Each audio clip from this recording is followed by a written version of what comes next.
Тұрақты энергетикалық болашақты қалыптастыру 7-ші рет ұйымдастырылған Қазэнерджи Еуразиялық форумына арқау болған тақырып осы.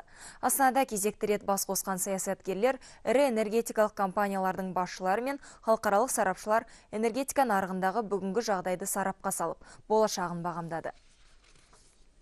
Форум барысында әлемдегі мұнай-газ және энергетика саласына қатысты біраз мәселе қозғалды. Дамыған елдердегі баламалы энергиядан бастап, әлем бойынша 1 миллиард адамның энергия тапшылығын сезінуі сөз болды. Оның ішінде үнді халқының 500 миллионға жуық тұрғыны жарықсыз отырғаны айтылды.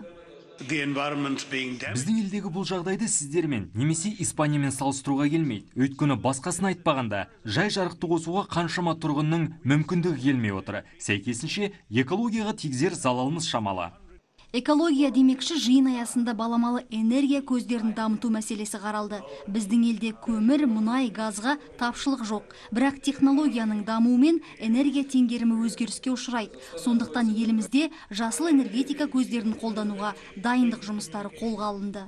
Біздің елдің көптеген аймақтарында жылына 300 күннен аса күн шығып тұрады. Сондықтан энергияны күннен алу мәселе емес. Желден энергия алу үшін еліміз бойынша ең қолайлы деген 5 нүктені анықтадық. Бүгінгі таңда жасыл энергетика біздің қазір пайдаланып отырған энергиядан әлдеқайда қымбат.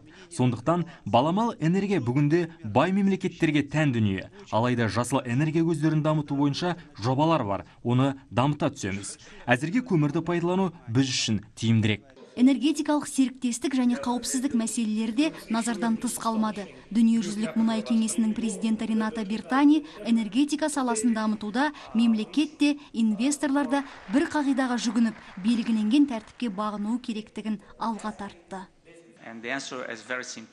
Бастысы қоршаған ортаға залал келтірме, адамдардың денсаулығын уламауымыз керек. Мемлекет те, компания да соған мән беру керек. Сонда ғана инвестиция дұрыс жолға қойылады деуге болады. Биыл аталған форум аясында алғаш рет дүниежүзілік мұнай кеңесінің отырысы өткізіледі. Жалпы шараға жиналғандар тұрақты энергетикалық болашақты қалыптастыру мәселесін 2 күн бойы талқылайды. Жадыра Медетбек, Ержан Рахманбердиев, 24 KZ.